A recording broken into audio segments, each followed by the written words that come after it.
Dear student, آج ہمارے درمیان ایک بہت ہی پیاری شخصیت اور پاکستان میں نامور مشہور شخصیت ڈاکٹر رئیس رانا صاحب، ان کا تعارف میں اس انداز سے کروں گا کہ ملکی لیول کے موٹیویشن اسپیکر، ہمارے تمام گورنمنٹ کے جتنے چھوٹے بڑے ڈپارٹمنٹس ہیں، اکیڈمیز ہیں، جہاں پہ تربیت افغان کی ہوتی ہے، کی ہوتی ہے، جوانی کی ہوتی ہے، وہاں پہ ان کی تربیت کے دوران تو اپنے بھی جا کے جو موٹیویشنس ہوتی ہیں، جو ان کو سکھانے کی چیزیں ہوتی ہیں، وہ بھی شیئر کرتے ہیں عالمی لیول پہ۔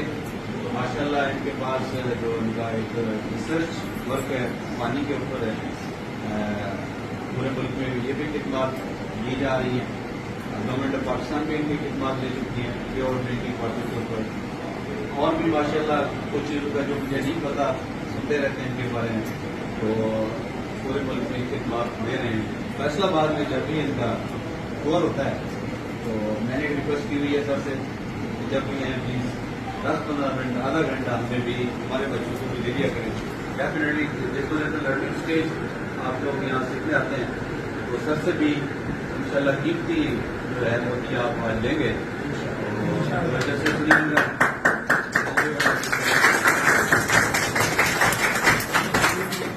سر کی باتیں گفتگو توجہ سے سننی ہے، آپ کا دھیان موبائلوں کی طرف یا کسی اور طرف نہیں جانا چاہیے، ٹھیک ہے جی؟ اور آپ انشاءاللہ مستفید ہوں گے۔ بہت شکریہ سر، بہت مہربانی۔ میری طرف سے سب کو السلام علیکم۔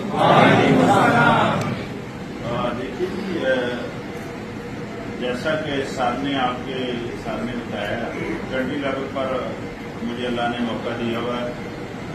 یاد رکھیں کوئی بھی کام شروع کریں تو اللہ پاک کے نام سے شروع کیا کریں۔ یہ اللہ ہی توفیق دیتا ہے، اللہ ہی موقع دیتا ہے، اور اللہ خود قرآن پاک میں فرماتے ہیں کہ جناب جس جگہ اللہ، جس کے لیے اللہ اپنی رحمت کے دروازے کھول دے، کوئی مائی کا لال اس کے دروازے بند نہیں کر سکتا، اور جس کے دروازے کو بند کر دے اس کے لیے کوئی مائی کا لال اس کو کھول نہیں سکتا۔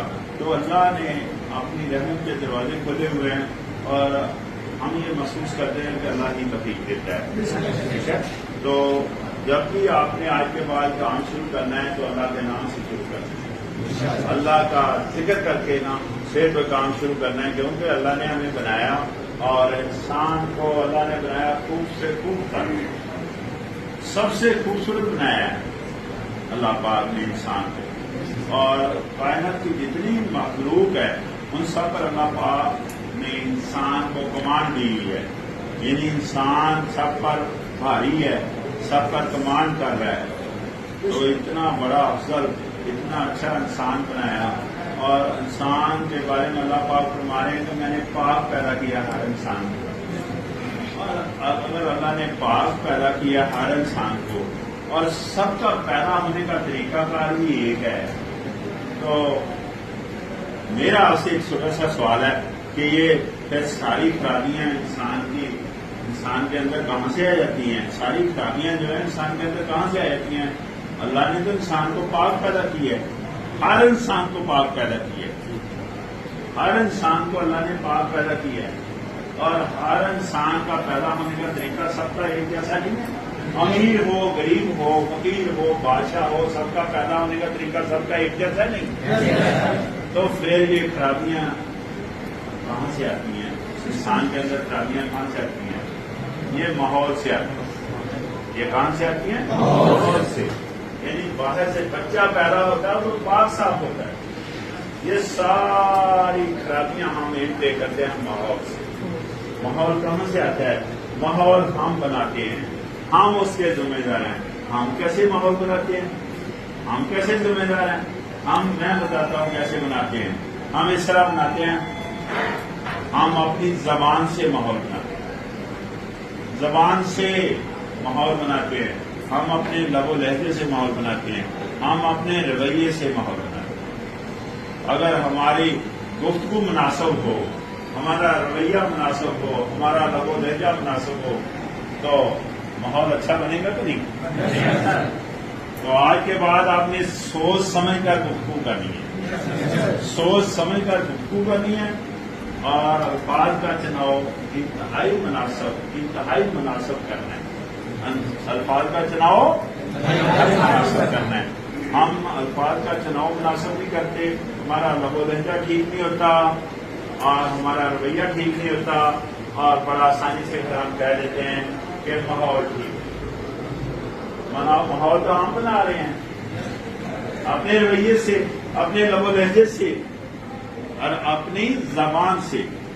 تو یہ تینوں چیزیں ٹھیک کرنی ہے یا نہیں کرنی، ہاں یا نہ میں بتائیں۔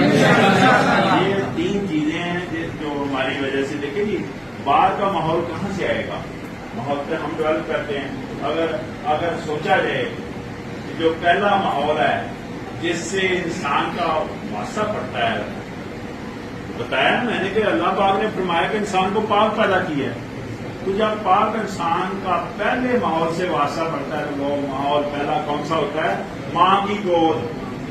ماں کی گود یعنی گھر کا ماحول ہوتا ہے پہلا ماحول۔ گھر کے ماحول میں ہم تین چیزیں سیکھتے ہیں، ایک ہم بولنا چلنا سیکھتے ہیں، ایک ہم چلنا پھرنا سیکھتے ہیں، اور ایک ہم کھانا پینا سیکھتے ہیں۔ اب سوچیں یہ تین چیزوں کا میں نے ذکر کیا ہے، بولنا چلنا پھرنا، کھانا پینا، یہ تینوں چیزیں ہم گھر سے سیکھتے ہیں۔ اگر ان تینوں چیزوں میں ڈسپلن ہو تو آپ کا کیا خیال ہے؟ پوری زندگی میں ڈسپلن نہیں ہوگا؟ بول چال میں ڈسپلن آئے گا تو زندگی میں ڈسپلن نہیں آئے گا؟ بول چال کے بعد اگر چلنے پھرنے میں ڈسپلن ہو تو آپ کا کیا خیال ہے؟ زندگی میں ڈسپلن نہیں آئے گا؟ اگر آپ سوچیں کھانے پینے میں ڈسپلن ہو تو زندگی میں ڈسپلن آئے گا؟ یعنی تین چیزوں میں ڈسپلن ہو تو ہماری پوری زندگی میں ڈسپلن آتا ہے۔ ہمیں بولنے چالنے کا ابھی تک باخدا ہمیں بولنے چالنے کا آئیڈیا نہیں ہے۔ ہم کیا بول رہے ہیں ہمیں اس کا آئیڈیا نہیں ہے۔ کیا ہم مناسب گفتگو کر رہے ہیں؟ کیا ہم الفاظ کا چناؤ مناسب کر رہے ہیں؟ یہ کبھی ہم نے نہیں سوچا۔ کیا جو بات کر رہے ہیں کسی کو ہضم ہو رہی ہے کہ نہیں ہو رہی؟ یہ بھی تو ہمیں سوچنا چاہیے کہ نہیں؟ ایسے باتیں کرتے جائیں پتہ نہیں چل رہا ہوتا۔ بعض دفعہ ایک بندہ بات کر رہا ہوتا، دوسرا بندہ بالکل سن ہی نہیں رہا ہوتا، کیوں؟ اس کو وہ بات ہضم نہیں ہو رہی تھی۔ تو ہم نے یہ فیصلہ کرنا ہوتا ہے کہ جب آپ گفتگو کر رہے ہیں کیا دوسرے آدمی کو وہ بات ہضم ہو رہی ہے، یہ دیکھنا ہے۔ اگر آپ کھانا کھا رہے ہیں تو یہ بھی آپ کو سوچنا چاہیے کیا وہ کھانا جو آپ نے کھایا ہے وہ آپ کو ہضم ہو رہا ہے؟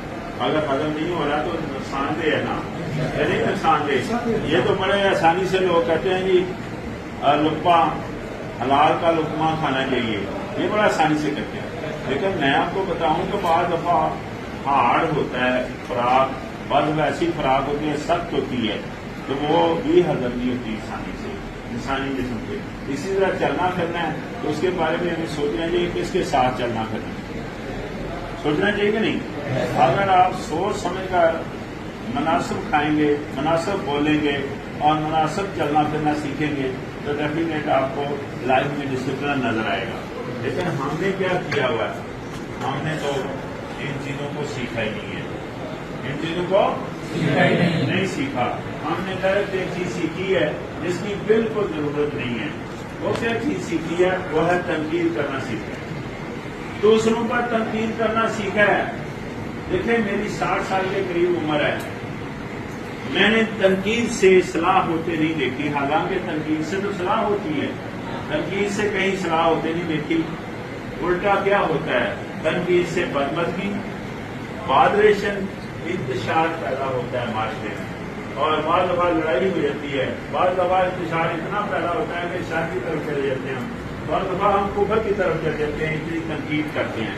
اور تنقید کیا کرتے ہیں؟ بغیر سوچے، بغیر سمجھے، بغیر حالاتوں واقعات جانے، بغیر کسی کے بارے میں جانے ہم اس کے بارے میں رائے بھی دے دیتے ہیں اور بڑی اچھی تنقید بھی کر لیتے ہیں۔ ایسا نہیں کرتے؟ ہمیں تنقید نہیں کرنی چاہیے،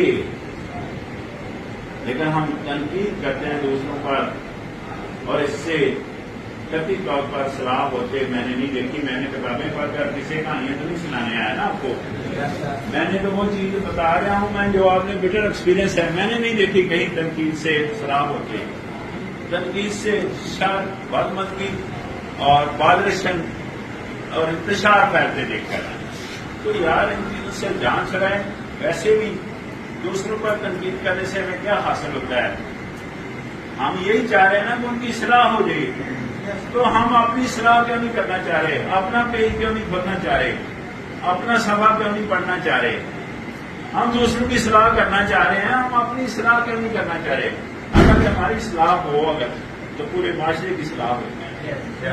ہماری اصلاح ہو تو پورے معاشرے کی اصلاح ہوتی ہے. ہم اپنی اصلاح تو کرنے نہیں چاہ رہے, ہم اپنا پیج کھولنے نہیں چاہ رہے, ہم اپنے صفحے کو پڑھنے نہیں چاہ رہے. ہم دوسروں پر تنقید کر رہے ہیں جس کا کوئی فائدہ نہیں. تو خدا کے لیے دوسروں پر تنقید نہیں کرنی آج کے بعد آپ نے. اور کیا کرنا ہے؟ دوسروں کی عزت کرنی سیکھنی ہے, ایک دوسرے کی عزت کرنا سیکھنی ہے. لیسٹ کنسرن میں ڈیٹ کہ کون کتنے عہدے پر ہے اس کا کوئی تعلق ہی نہیں. عزت کرتے وقت یہ نہیں خیال کرنا کون کتنے بڑے عہدے پر ہے, کون بڑا ہے کون چھوٹا ہے, اس کا بھی کوئی ضرورت نہیں ہے. سمجھے؟ ایک دوسرے کی عزت.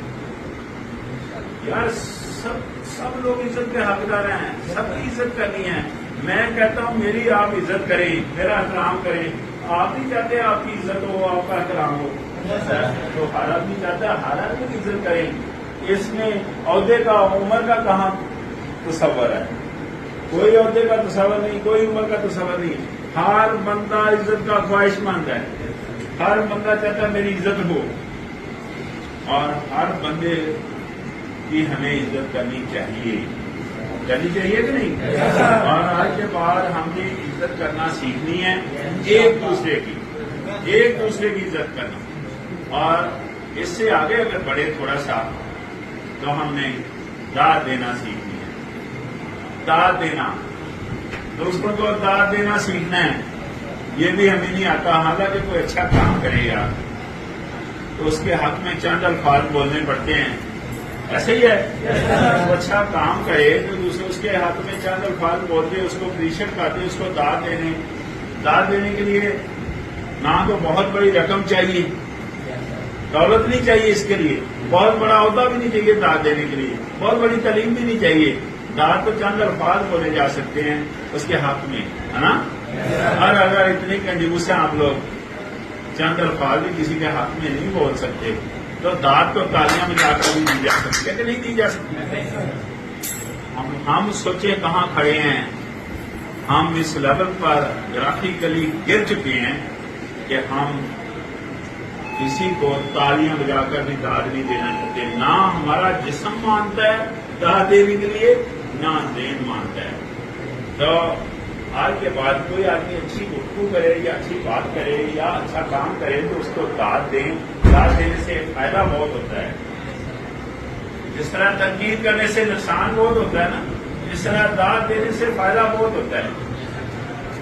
سب سے بڑا فائدہ ہے کہ انسان کی جو اپنی انا ہے نا اس کی نفی ہوتی ہے. ظاہر آپ دوسرے کو داد دے رہے ہیں تو اپنے سے بہتر سمجھ رہے ہیں نا اس کو, تو اسی وجہ سے کیا ہوتا ہے, کیا فائدہ ہوتا ہے؟ اپنی جو انا ہے جس کو ایگو کہتے ہیں اس کی نفی ہوتی ہے کہ نہیں؟ انسان کے اندر عاجزی آتی ہے, انسان محسوس کرتا ہے کہ دوسرا انسان مجھ سے بہتر ہے کہ نہیں ہے. اور یہ چھوٹا فائدہ نہیں ہے, بہت بڑا فائدہ ہے. اس کے ساتھ اس سے بھی بڑا فائدہ یہ ہے کہ جیسے انسان کو آپ داد دیں گے, اپریشیٹ کریں گے, وہ اور بوسٹ اپ ہو کر اور سوسائٹی کے کام آئے گا, معاشرے کے زیادہ سے زیادہ کام آئے گا. آئے گا کہ نہیں آئے گا؟ اگر معاشرے کا کام آئے گا یقیناً آپ کو بھی اس کا فائدہ جائے گا. معاشرے کے اندر جو بہتری ہے اس کا فائدہ ہمیں بھی ہوتا ہے. ہمیں ہوتا ہے کہ نہیں ہوتا؟ ہم ظاہرہ بہتر ہو جاتے ہیں. اسی طرح میں اور آگے بڑھ کر یہ کہنا چاہ رہا ہوں کہ اگر آپ اپنے آپ کو بہتر نہیں کر پا رہے تو اچھے ماحول میں بیٹھیں, اچھے ماحول میں بیٹھیں.